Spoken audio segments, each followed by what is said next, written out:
Steve Stine here. This is a request. This one is called How Great Is Our God, and it's by Tomlin.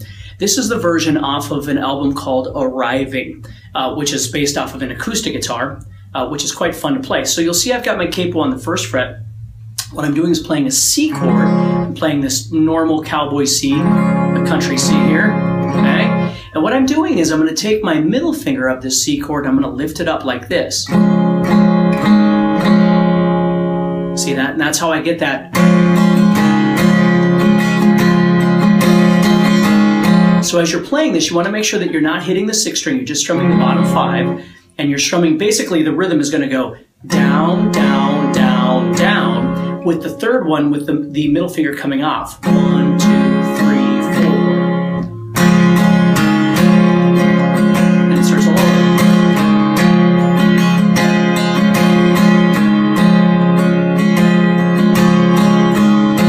And that's how the intro is going to go. Then when the verse kicks in, you're going to keep doing that, but we're going to start moving between the C, the A minor, and the F chord. Now there's a lot of different ways that you can play F, but what I like the sound of when he's doing the beginning of this, it sounds like he's playing what's called an F major 7.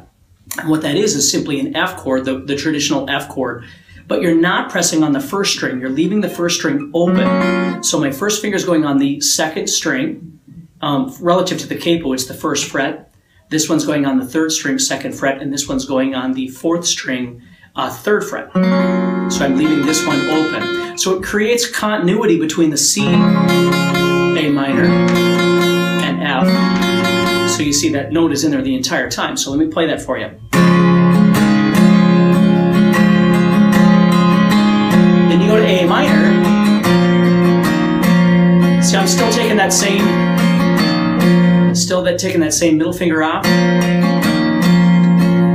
Then I'm going to flip over to the F major 7. So my first finger stayed there the entire time. Now I'm here, and I'm not going to do any movement.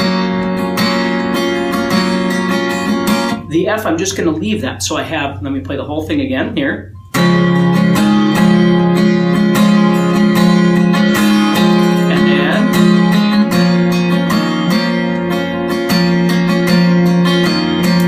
then,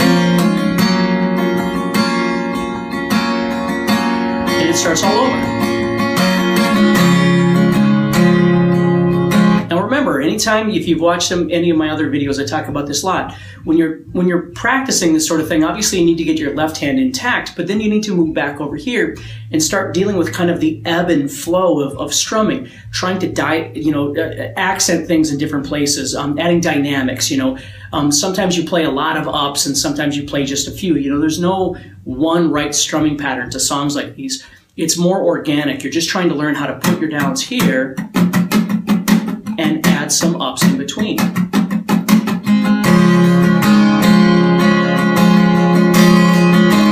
But I'm not going, because that would sound horrible. So I have to back off a little bit, both in my volume, my accenting, and in the dynamics. For instance, the amount of up strums. I'm going from a little bit of strumming to a lot of strumming. So like if I do this.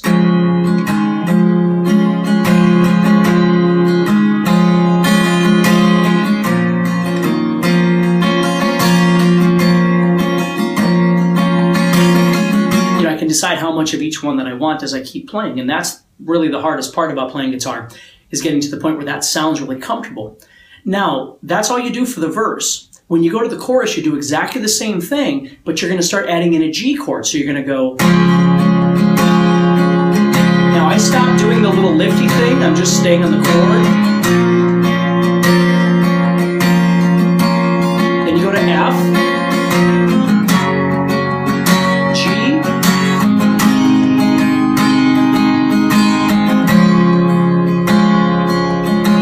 So when I go to the chorus, I leave those lifters out of the C and the A minor just to change things up a little bit. And I also tend to go to like an F bar chord to make it sound a bit more meaty in that spot.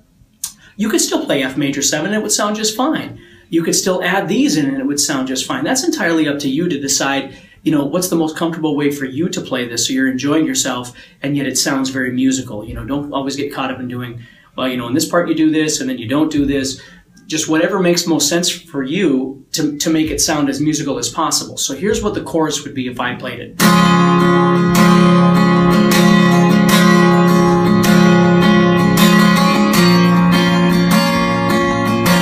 Here's my F chord,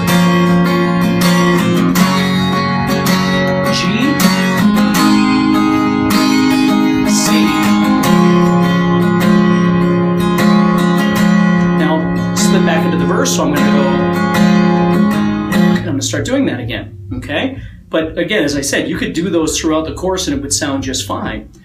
Instead of going to a full-blown bar F chord, you could just play the F major 7 that you were doing before, and it, again, would sound just fine. If you want to take it another level, a nice thing that you can do is you can add what's called a slash chord in between these. You could play C. You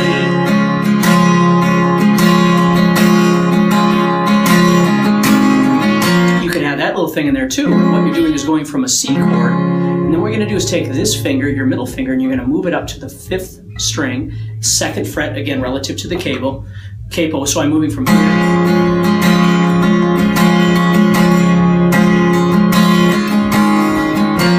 Then I'm moving into my A minor. So it's a nice little drop in the bass note that you could use as well. You don't have to, but it sounds kind of nice. So.